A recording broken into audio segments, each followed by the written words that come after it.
Hello everyone, कैसे हो सब दोस्तों। आज हम डिस्कस करने वाले हैं आपका एसएससी सीएचएसएल 2020 जो कि आपका 12 अप्रैल 2021 को हुआ था। शिफ्ट 1 हमने डिस्कस कर ली थी। तो चलिए देखते हैं पहला क्वेश्चन क्या है।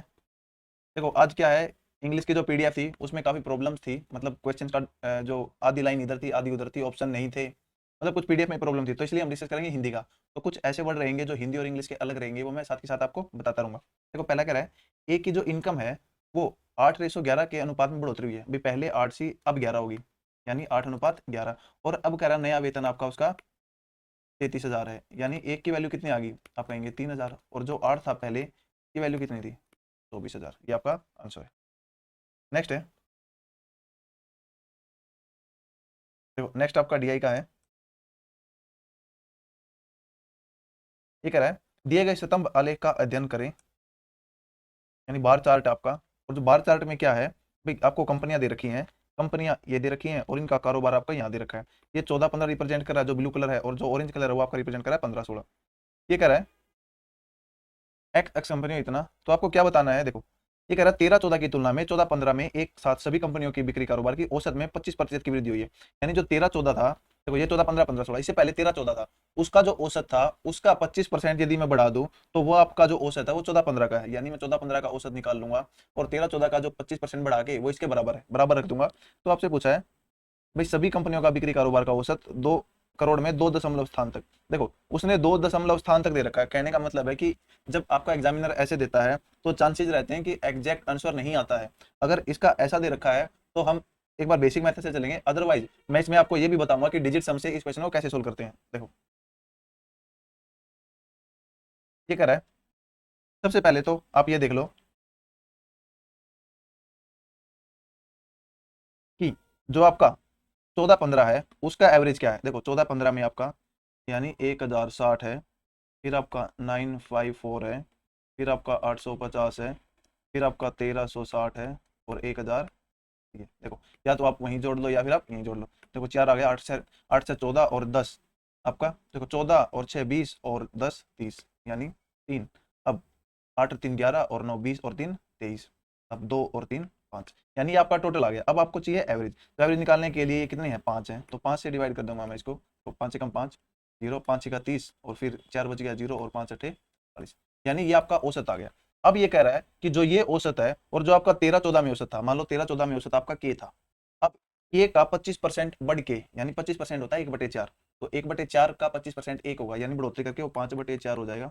और उसकी वैल्यू है 1060 तुम्हारा के का मान हो जाएगा 1060.8 अब ये आ गया आपका। देखो 4 8 32 और 106 424, एक पॉइंट लगा दो बटे 5। अब देखो 5 8 40, उसके बाद बच गया आपका 24, 5 चौका 20, अब 43 है, तो 5 8 40 पॉइंट आपका देखो कितना बच गया, 32, 5 का 30 और 5 चौके 20, यानी 848.64 बच गया।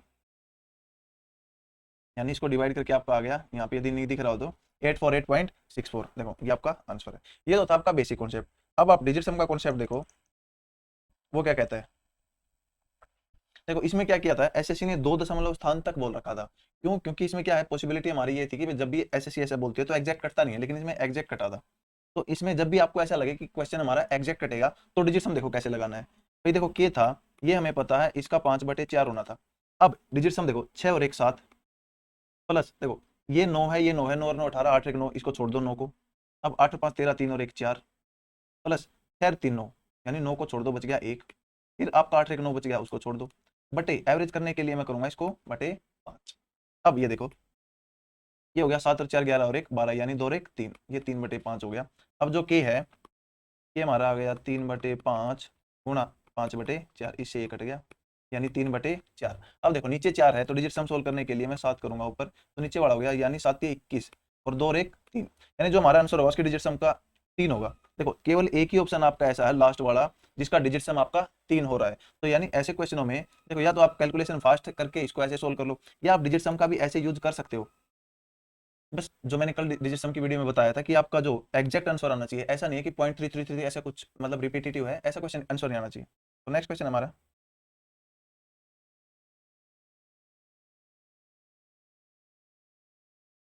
ये कह रहा है A plus B plus C 0 है, ए बी सी इतना है, तो A cube plus B cube plus C cube का वैल्यू मत देखो, A cube plus B cube plus C cube minus 3 ABC क्या होता है आपका A plus B plus C, और into A square plus B square plus C square, यहाँ होता है minus A B minus B C minus ये। देखो जब यही 0 है तो हमारा A cube plus B cube plus C cube किसके बराबर आ जाएगा, 3ABC के बराबर आ जाएगा। अब ए बी सी हमारा 12 है, तो 12 तिये 36 आपका आंसर है। नेक्स्ट है,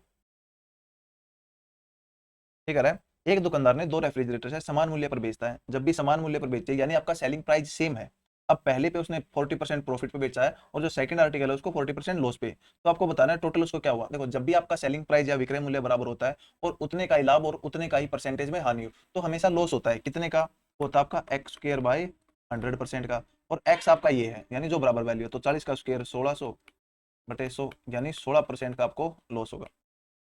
नेक्स्ट है, ठीक है, एक समबाहु त्रिभुज एबीसी यानी आपकी एक इक्विलेटरल ट्रायंगल है जिसकी सभी भुजाएं बराबर है, अब का केंद्रक यानी ओ है। देखो केंद्रक होता है आपका सेंट्रोइड, यानी ट्रायंगल एबीसी का जो सेंट्रोइड है वो आपका दे रखा है ओ है, एबीसी यानी ए बी आपको 27 है, तो इक्विलेटरल ट्रायंगल है, सभी भुजा बराबर होगी। एओ की लंबाई देखो आपको पता होगा कि जब भी आपका यहाँ पे मान लो पॉइंट डी है, तो जो आपका एडी है वो आपका क्या होगा, मीडियन होगा, इसको 2 बराबर भागों में तोड़ेगा, और जो ये लेंथ होगी ये इसको 2:1 में तोड़ेगा ओ, तो यानी जो ए ओ एडी की लेंथ है उसका 2/3 भाग एओ होगा और 1/3 भाग ओडी होगा, और जो एडी होता है हमारा इक्विलेटरल ट्रायंगल में यानी जो हाइट होगी इसकी वो होता है √3/2 इंटू, देखो √3/2 इंटू ए होता है इसकी साइड, वो 27 दे रखी है, और 27 का भी जो ए है वो 2/3 है, यानी टोटल 3 है, तो ये 2 है, तो इसको सोल्व कर लो। देखो 2 से 2 गया 3 27 यानी 9√3। नेक्स्ट है, ये कह रहा है ए बी और ए सी बाह्य बिंदु ए से केंद्र वाले वृत्त की स्पर्श रेखाएं हैं, यानी एक बाहर कोई बिंदु है आपका ए, उससे 2 टेंजेंट खींचे गए हैं, यानी ए बी और ए सी 2 टेंजेंट्स आपके स्पर्श रेखाएं होती है टेंजेंट। अब टेंजेंट ए बी और ए सी बिंदु बी और सी पर काटते हैं, अब आपका बी ए सी 118 है, ये 118 डिग्री है, ओ सी भी बताओ। देखो ये मैं पहले ही बता चुका हूँ, मेरी ज्योमेट्री की वीडियो में बार बार बताता हूँ कि जब भी आपका ऐसे ट्रायंगल फॉर्म हो तो ये आपको मान लो थीटा दे रखा है और ये एंगल हमेशा बराबर होंगे, और वो क्या होंगे, वो होंगे θ/2, यानी 118/2 यानी 59 डिग्री। ऐसा क्यों होता है ये देखो भाई, ये 118 है, आपको पता है कि जो टेंजेंट के साथ आपकी रेडियस है वो 90 डिग्री कोण बनाएगी, यानी ये टोटल 90 हो गया, ये टोटल 90 हो गया, तो आमने सामने के जो कोण है उनका जोड़ 180 होगा, यानी ये 118 है, तो आपका ये कितना हो गया, ये आपका हो गया 62, यानी 62 हो गया। अब 180 में से 62 घटेगा तो वापिस 118 आएगा, और फिर जो बच गया वो 2 भागों में टूटेगा, बराबर बराबर भागों में, तो क्यों ना इसका डायरेक्ट आधा कर दो। नेक्स्ट है, ये कह रहा है एक डिनर पार्टी के लिए 30 लोग किसी रेस्टोरेंट में गए, उनमें से 20 ने प्रत्येक 880 रुपए का भुगतान किया और शेष लोगों में से प्रत्येक ने कुल खर्च के औसत से 110 रुपए अधिक भुगतान किए, तो डीलर के लिए कुल खर्चा कितना था। यानी आपकी एक डिनर पार्टी थी, उसमें 30 लोग थे टोटल, और 20 लोगों ने आपका जो है वो जो एवरेज था, नहीं जो 20 लोग हैं उन्होंने 880 रुपए दिए, और जो बाकी बच गए आपके 10, तो उसने एवरेज से 110 ज्यादा दिए हैं। देखो भाई टोटल 30 थे, जो 20 आदमी हैं इन्होंने 880 दे दिया, और जो शेष बच गए यानी 10 बच गए, इन्होंने क्या है वो एवरेज से 110 ज्यादा पे किए हैं। अब मुझे ये बताओ जब भी आपका एवरेज क्या होता है, मतलब सबके हिस्से में कितना क्वांटिटी है, मतलब कितना पैसा आप क्या है, यदि वो बाहर खाने जा रहे हैं तो एवरेज पैसे का मतलब प्रत्येक के हिस्से में कितना है। अब क्या होता है भाई, जब एवरेज का मतलब है कि सबका बराबर है, अब क्या होगा कुछ लोगों के पास कम पैसे होंगे तो वो कम पैसे देंगे, तो उसकी वजह से क्या होगा भाई, कुछ के पास ज्यादा होगा, तो वो ज्यादा वाला उसको बैलेंस करेगा, यानी एवरेज एक बीच की वैल्यू होती है सबके, तो जिसके पास कम है जिसके पास ज्यादा, वो बैलेंस होकर क्वांटिटी बनती है। देखो इन्होंने क्या है प्रत्येक ने 110 रुपए ज्यादा दिए हैं, क्यों, क्योंकि आपका जो ये 20 लोग थे उन्होंने कुछ ना कुछ कम दिया है, देखो उनको उन्होंने 880 दिए हैं प्लस उनको कुछ एक्स्ट्रा देना था, और वो एक्स्ट्रा कितना था, देखो ये 110 है, 110 रुपए दिए हैं 10 आदमी ने, और यही आपका क्यों ज्यादा दिए हैं इन्होंने, क्योंकि जो 20 लोग थे उन्होंने कम दिए हैं, प्रत्येक ने कुछ कम दिया, कितना कम दिया है इसको मैं 20 से डिवाइड कर दूंगा, यानी आपका 55, यानी 55 रुपए कम दिया है प्रत्येक बंदे ने, 880 दिए हैं 55 और देने थे, तो कहने का मतलब है कि उनके हिस्से में कितने आना था, यानी जो आपका एवरेज था वो था 935। अब आप पूछ रहा है डिनर के लिए कुल खर्च कितना था, देखो या तो आप ऐसे करो भाई 20 को 880 से गुणा कर दो प्लस एवरेज आपका आ गया, अब यहाँ पे जोड़ के 10 से गुणा कर दो, या फिर देखो एवरेज मुझे 935 का पता लग गया है और टोटल लोग 30 थे, तो डायरेक्ट इसको 30 से ही गुणा कर दो, 0 5 ये 15 और 3 तिया 9 और 1 10 और 9 तिया 27 और 1 28 28 0 50 आपका। नेक्स्ट है, ये कह रहा है भाई 8.5 भुजा वाले समबाहु त्रिभुजाकार मैदान, यानी एक इक्विलेटरल ट्रायंगल की फॉर्म में आपका कोई मैदान है, इसकी जो साइड है वो 8.5 दे रखी है, तो इसका एरिया आपको बताना है एक दशमलव स्थान तक। देखो एरिया क्या होता है इसका, √3/4 इंटू ए स्क्र, यानी 8.5 का स्क्वायर, यानी √3/4 इंटू, देखो किसी के पीछे 5 हो उसका स्क्वायर निकालना बहुत इजी होता है। कैसे, देखो 5 का स्क्वायर 25 हो गया पॉइंट। अब जो संख्या 8 है दे रखी है उससे आगे वाली संख्या से गुणा कर दो, 8 है से आगे वाली संख्या 9 होगी, 8 नहीं 72। अब √3 पॉइंट, इसको देखो डिवाइड करो, 4 एकम 4, यानी आपका बच गया 32, 4 8 32, 2 बच गया 2, तो आपका देखो 0 पे गया, फिर आपका 25 बच गया और 4 छीके 24, यानी 18.06 √3 आ रहा है। तो इसके आसपास आपका आंसर देखो कौन सा है, ये रहा, यानी एक दशमलव स्थान तक बचाना है, तो √3 इंटू 18.1 आपका आंसर। नेक्स्ट डी आई है आपका, ये कह रहा है भाई पाई चार्ट उन अभ्यर्थियों को बंटन को निरूपित करते हैं जो बैंक कलर परीक्षा के लिए 5 विभिन्न संस्थानों से नामांकित हुए थे। उन संस्थानों से परीक्षा उत्तीर्ण की थी, पाई चार्ट का अध्ययन करें। यानी 5 संस्थानों से परीक्षा के लिए नामांकित अभ्यर्थियों की कुल संख्या 5500 है। अब उनमें से पास आपके 3300 हुए और जो 5500 उनका डिस्ट्रीब्यूशन यहाँ है, 3300 का डिस्ट्रीब्यूशन यहाँ है। अब कह रहा है भाई पी क्यू से कुल मिलाकर उत्तीर्ण होने वाले अभ्यर्थियों की औसत संख्या, यानी उत्तीर्ण होने वाले ये हैं, पी और क्यू से जो एवरेज है, नामांकित होने वाले अभ्यर्थियों की कुल संख्या कितने प्रतिशत है, ये नामांकित होने वाले हैं पी और क्यू, इनका कितने प्रतिशत है। देखो ऐसा क्वेश्चन सेम आपकी जो टाइप है वो सीजीएल 2020 मेंस में आई थी, वहां डाटा थोड़ा अलग था। देखो वहां पे मैंने क्या बताया था, देखो इनको जोड़ो, परसेंटेज परसेंटेज सबको भूल जाओ, इनको जोड़ो 18 और 24 अब 42 हो गया, और इनका औसत होता है 21, यही है भाई इनका औसत, अभ्यर्थियों की औसत संख्या बटे इसमें चलो, अब ये 30 और 20 आपका कितना है 50 बटे 50 गुणा, अब ये 21 देखो किस में से है, 21 3300 में से है और ये 5500 में से है, तो 3300 बटे 5500, यानी ये 3300 में से है, ये 5500 में, यदि मैं इसको काट लूं तो आपका आ जाएगा 3 बटे, सॉरी 11 33 11 5 55, यानी 3/5, ये आपका आ गया, और गुणा में 100 परसेंटेज के लिए। अब देखो सोल्व कर लो, 50 दूनी 100, अब ये आ गया 21 छिका 126 बटे 5, 5 दूनी 10 और आपका बच गया 5 5 25 और 5 दूनी, यानी 25.2%, ये आपका आंसर है।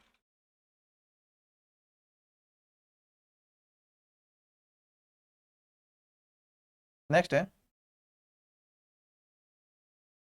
ये कह रहा है 8,950 की राशि पर 2 वर्ष के लिए 9% वार्षिक हिसाब की दर से, देखो निकटतक पूर्णांक तक कितना होगा अगर इसे वार्षिक रूप से गणना किया जाए, यानी सीआई निकालना, आपको कंपाउंड इंटरेस्ट निकालना है, चक्रवृद्धि ब्याज होता है कंपाउंड इंटरेस्ट। रेट आपको 9% पर एनम दे रखा है और टाइम आपका 2 ईयर्स, और राशि इतनी दे रखी है प्रिंसिपल। देखो पहला मेथड इसका है, जब भी मैं बात करूं 9% की रेट की, जो आपका 2 साल का रेट होगा वो होगा 9+9+9 इंटू 9/100, यानी 18.81%। तो आपका जो 8,950 है, इसका 18.81% निकालो, आपका आंसर आ जाएगा। या फिर आप ऐसे गुणा नहीं करना चाहते तो जो हमारा टेबुलर मेथड होता है वो देखो, यानी 2 साल है, तो देखो 8,950 का 9%, इसका 9% निकालो, देखो 9×5 = 45 और आपका 9×81 और 4 आपका आ जाएगा 85, 8 9 8 72 और 8, यानी 805.5 आ गया। देखो और पहले साल और दूसरे साल ये बराबर रहता है, यानी ये 5 रहेगा। अब हमें निकालना है भाई 805.5 का भी 9%, आपको 9% निकालना है। देखो गुणा कर दो, 9×5 = 45 4, अब 9×5 = 45 और 4 49, और आपका 9×8 = 72, यानी और 0.12 और 3, यानी 72.495। देखो इनको हम जोड़ेंगे 805 और, यानी 805 और 805 आपका क्या 1610 और 0.5 यानी 1611। अब 1611 में 72.495 जोड़ दो, तो 5 9 4 3 8, यानी 1683.495 आ गया, यानी 1683 आपका आंसर है। देखो इसमें इसमें अपन गुणा कर लेते, लेकिन यदि आप 18.81 की जगह यहाँ पे 19 ले लेते भाई अप्रोक्सीमेट, तो आपका आंसर बहुत वेरी करता है, क्योंकि 1685 और 1683 में ज्यादा डिफरेंस नहीं है, 2 का ही डिफरेंस है। तो यानी बेटर है कि अपन थोड़ा टाइम लगाएं और क्वेश्चन सही करें। नेक्स्ट है, देखो अगर आपकी कैलकुलेशन फास्ट है तो आप ये मेथड ऑप्ट करो भाई, आप जल्दी से कर सकते हो इसको, या आप ऐसे करो। नेक्स्ट है, देखो ये कह रहा है 480 का 25%, यानी 1/25%, 1/4 होता है, तो 120 हो गया, प्लस 500 का 30% 150 हो गया, प्लस 90% ऑफ एक्स 9/10 एक्स हो गया, इज इक्वल टू 900 का 35%, तो 35 दाएं 350 होते हैं, उसमें से 35 घटा दो 315, देखो ये 270 हो गया। अब 315 में से 270 घटा दो, ये आपका आ गया 45, और x आ गया देखो 9 पंजे 45 और 10 उस साइड जाके गुणा हो जाएगा आपका। नेक्स्ट है, देखो ये बड़ा बढ़िया क्वेश्चन आपका। ये कह रहा है दो ट्रेन एक ही समय में दो अलग अलग स्टेशन से यात्रा शुरू करती हैं, यानी दो ट्रेन आपकी ए और बी, वो एक अलग अलग डिफरेंट डिफरेंट स्टेशन पे खड़ी हैं। भाई पहले की स्पीड 90 है और इसकी स्पीड आपकी 70 है, एक दूसरे की तरफ चलती हैं। जब वे मिलती हैं तो पहली ट्रेन दूसरी ट्रेन से 140 किलोमीटर अधिक यात्रा कर चुकी होती है, तो दोनों स्टेशनों के बीच की दूरी याद करो। देखो भाई जो इसकी स्पीड है वो 90 किलोमीटर पर आवर है, इसकी 70 किलोमीटर पर। कहने का मतलब है दोनों एक दूसरे की तरफ बढ़ेंगी। भाई ये आपकी क्या है, 1 घंटे में 90 जाएगी और 1 घंटे में ये 70 जाएगी, यानी हर घंटे ये आपकी क्या है 20 किलोमीटर ज्यादा चल रही है।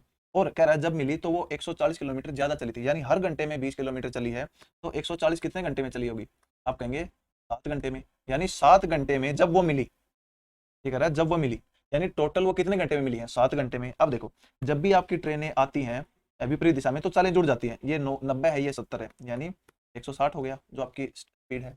यानी स्पीड विपरीत दिशा में ट्रेनें आएंगी तो चालें जुड़ जाती हैं, तो 160 की चाल होगी दोनों की अब कंबाइंड, और 7 घंटे में मिल रही है। तो यानी दूरी कितनी थी, 160 गुणा 7, थोड़ा सा 112, ये आपका आंसर। ठीक है 40 सेंटीमीटर परिधि वाले वृत्त का क्षेत्रफल और व्यास बताओ। देखो परिधि क्या होती है 2πr, यानी पेरीमीटर, परिधि होती है पेरीमीटर, 2πr है 40 पाई, तो पाई से पाई गया, आर आ गया 20। अब इसका क्षेत्रफल यानी πr², पाई इंटू 400 आ गया, और डायमीटर 40 आ गया, तो 40 और 400 पाई, 400 पाई और 40, ये आपका आंसर है। नेक्स्ट है, देखो ये आपको दे रखा है फिर ग्राफ है। ग्राफ में 5 विद्यार्थियों ए बी सी डी और ई द्वारा 3 विषयों में प्राप्त अंकों का विवरण दिया गया है, और प्रत्येक विषय में मैक्सिमम 100 है। अब देखो ई ने सभी विषयों में मिलाकर कितने प्रतिशत अंक प्राप्त किए, ई ये वाला ई है। देखो प्रत्येक आपका 100% का है, इस यहाँ 50 मिले, यहाँ 60 मिले, यहाँ 70 मिले, तो जो एवरेज और परसेंटेज है उसमें खास रिलेशन होता है आपका, कि जो आपका परसेंटेज या एवरेज है, यानी जो टोटल क्वांटिटी आपकी यदि मैं बराबर बराबर रखूं तो एवरेज क्या होता है, सबको जोड़ के 3 से भाग, ऐसे ही आपका परसेंटेज होता है। भाई ऊपर आपके बराबर अंक है, यानी वो जो बीच में जो संख्या होगी वही आपका एवरेज आएगी, वही आपकी परसेंटेज आएगी। तो 50 60 70 का बीच का 60 है, तो यानी आंसर आपका 60 होगा। या फिर जोड़ के देख लो, भाई 70 और 50 120 और 60 180 तो मिले हैं, और प्रत्येक आपका 100 का, यानी 300 गुना, तो ये गया नहीं, ये आपका आंसर है। नेक्स्ट है, तो ये फिर डी आएगा। ये कह रहा है, यानी आपको दे रखा है पाई चार्ट, प्राथमिक मिडिल माध्यमिक और उच्चतर माध्यमिक कक्षाओं के छात्रों ने राहत कोष के लिए चंदा इकट्ठा किया, जैसा कि पाई चार्ट में दिखाया गया। मिडिल कक्षाओं से, मिडिल देखो ये एकत्रित चंदा इतना है, यानी 30%। देखो टोटल आपका 100% है, तो 30% की वैल्यू 6750 है। 1% की कितनी होगी, देखो इससे 0 से 0 कट जाएगी, और 3 पे ये आ गया 225। तो माध्यमिक और उच्चतर, यानी ये माध्यमिक है और उच्चतर माध्यमिक, यानी 27 और 25 यानी 52%, इसकी वैल्यू कितनी होगी, तो 225 गुणा 52, यार गुणा कर लो। देखो 225 पंजे, यानी 5 से गुणा कर दो, तो 225 पंजे होगा आपका 1100, जीरो है, यानी इसको देखो ऐसे तोड़ दिया मैंने, 50 प्लस 2, अब इसे गुणा कर दो, फिर 225 450, जीरो जीरो 4 2 4 1 7, यानी 11700, ये आपका आंसर है। नेक्स्ट है, ये कह रहा है दो संख्याओं का अंतर 5 है और घनों का अंतर इतना है, तो उनके वर्गों के मध्य कितना अंतर होगा। यानी x माइनस वाई मुझे 5 दे रखा है, और X cube minus Y cube 1850 दे रखा है, तो पूछ रखा है वर्गों के मध्य, यानी X square minus Y square. X square minus Y square का फॉर्मूला होता है आपका X plus Y into X minus. अब यहाँ से मुझे निकालना है एक्स माइनस वाई, मेरे पास है एक्स प्लस वाई, तो इसका फॉर्मूला और इसका फॉर्मूला का यूज करके हम क्या क्या निकाल सकते हैं। यानी देखो अब एक्स प्लस वाई निकालने के लिए भी आपको एक्स स्क्र वाई स्क्र और एक्स वाई चाहिएगा, यानी जो आपका X cube minus Y cube होता है वो होता है आपका X minus Y square plus 3xy, एक तो ये फॉर्मूला होता है, और एक आपका होता है X cube minus Y cube का X minus Y X square plus Y square plus X Y, ये फॉर्मूला होता है। क्या दोनों का यूज करके हम कुछ निकाल सकते हैं। पहले फॉर्मूले में से चलें, यहाँ 1850 है बटे एक्स माइनस वाई, यानी 5 है, is equal to X minus 5 का स्क्र, यानी 25 जमा 3xy। अब यहाँ से 5 गया, 370 आ गया। अब जो 3xy है वो देखो 370 में से आपका 25 गया 345, अब xy आ गया आपका 100, यानी xy आपका 115 आ गया। अब इस दूसरे फॉर्मूले से X square plus Y square निकाल लो, क्योंकि मुझे एक्स प्लस वाई चाहिए है। तो एक्स प्लस वाई का स्क्वायर होगा X square plus Y square plus 2, यानी एक्स वाई मेरे पास आ गया, मुझे चाहिए एक्स स्क्वायर वाई स्क्वायर, वो इस फॉर्मूले से निकलेगा। देखो यहाँ तक मेरे को पता है कि X cube minus Y cube बटे एक्स माइनस वाई 370 आएगा, यानी 370 is equal to X square plus Y square plus X Y है, और एक्स वाई आपका 115 है, यानी 370 में से 115 घटा दो, नहीं आ गया ये आपका 255।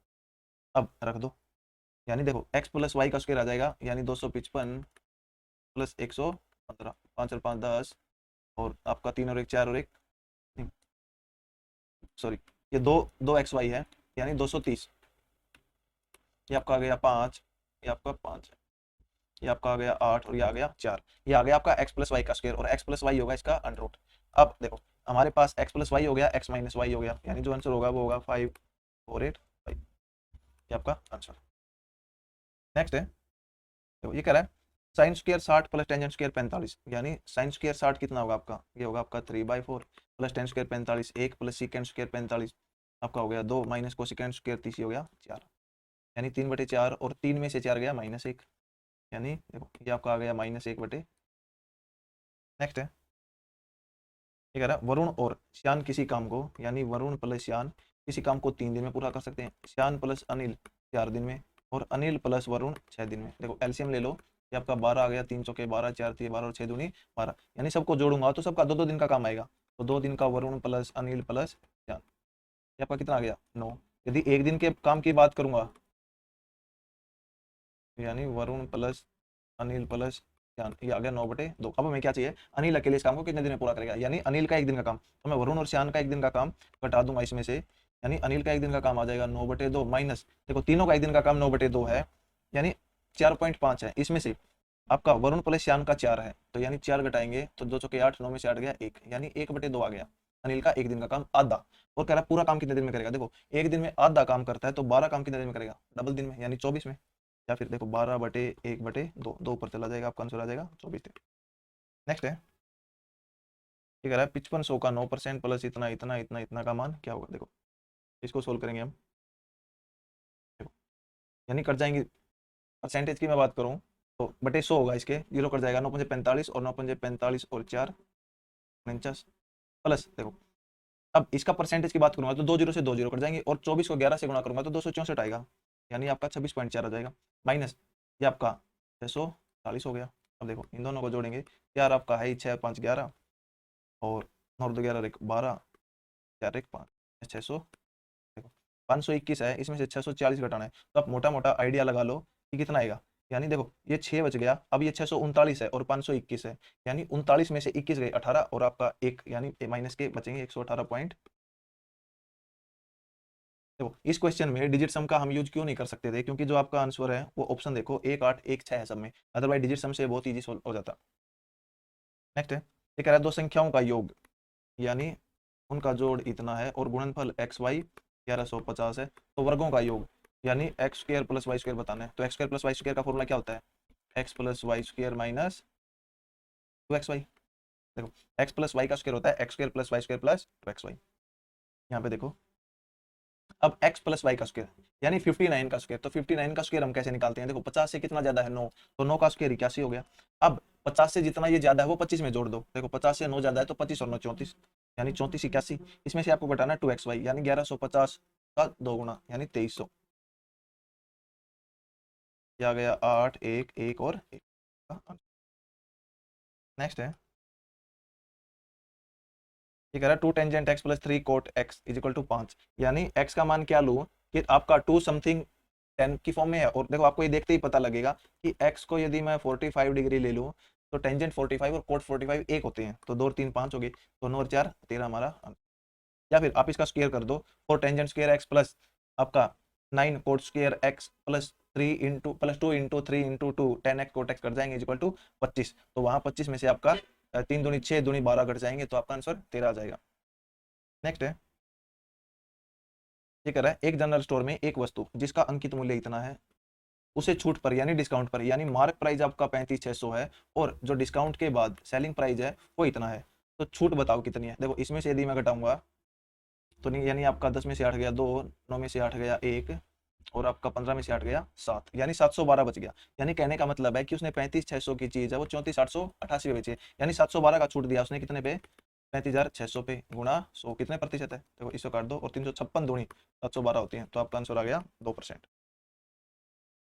नेक्स्ट है, ये कह रहा है एक आयत की लंबाई चौड़ाई की 5 गुनी है, यानी लेंथ ब्रेड्थ से 5 टाइम्स है। देखो ब्रेड्थ आपकी के है तो ये आपकी 5 के होगी।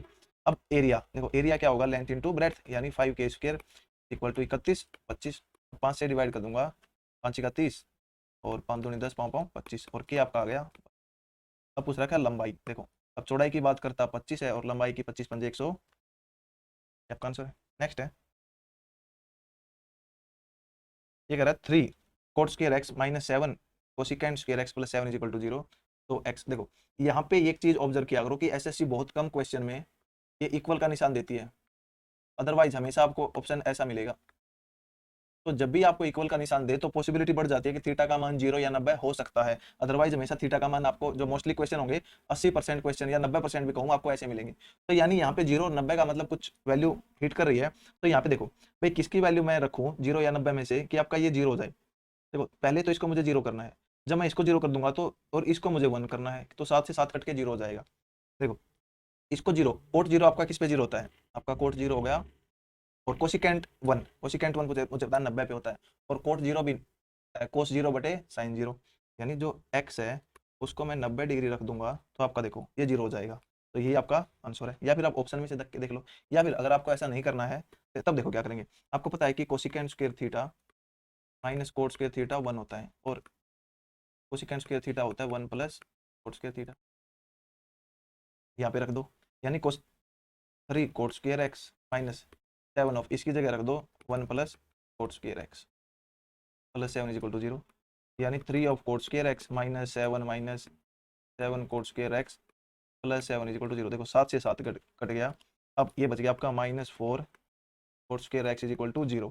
तो यहाँ से cot square X is equal to 0 आ गया, और कोट एक्स आपका 0 किस पे होता है, वो होता है 90 डिग्री पे, यानी एक्स यहाँ से आ जाएगा 90 डिग्री।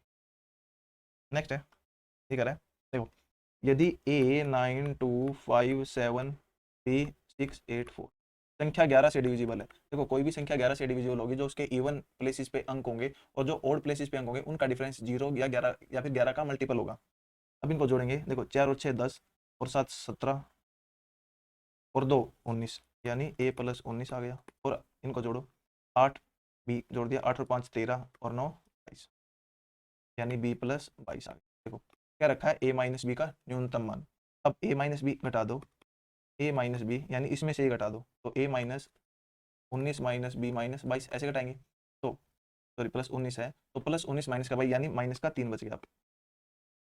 ये वाला देखो, अब वो पूछता भाई देखो जो इसका डिफरेंस है वो 0 11 या 11 का मल्टीपल आना चाहिए इरिस्पेक्टिव ऑफ साइन, यानी साइन इसमें मैटर नहीं करता, जब बात करेगा आपका डिविजिबल कब होगा। देखो अब यहाँ पे इसको 0 या 11 बनाने के लिए, देखो 0 बनाने के लिए A माइनस बी का मान आपका 3 होगा, और ए माइनस बी का मान 14 होगा 11 बनाने के लिए। क्या इसके अलावा कोई वैल्यू पॉसिबल है, देखो मैंने कहा इरिस्पेक्टिव ऑफ साइन। यदि मैं यहाँ पे ए माइनस बी की जो ऑप्शन में एक बार ध्यान दो कि आपको पॉजिटिव वैल्यू गिवन है या नेगेटिव वैल्यू भी गिवन है, अगर ये आपको नेगेटिव वैल्यू गिवन है तो -8 -3 -11, यानी इरिस्पेक्टिव ऑफ साइन आपका जो डिफरेंस है वो 0 11 या 11 का मल्टीपल होना चाहिए। साइन मैटर नहीं करता, क्यों, क्योंकि जब हम इवन प्लेसेस से ओड वाले घटाएंगे तो आपका साइन चेंज हो जाता है। तो यानी इसका जो मिनिमम वैल्यू होगा वो आपका होगा -8, ताकि ये -11 बन जाए। तो आपको ऐसे क्वेश्चनों में एक बार जब मिनिमम और मैक्सिमम पूछेगा तो ऑप्शन में जाके देखना है, कई बार यहाँ पे आपकी 0 से बड़ी वैल्यू ही देगा वो, कई बार आपको नेगेटिव देगा वो, तो उसके अकॉर्डिंग आपके आंसर चेंज होते रहेंगे। तो ये थे आपका शिफ्ट नंबर 2, बाकी हम करेंगे नेक्स्ट वीडियो।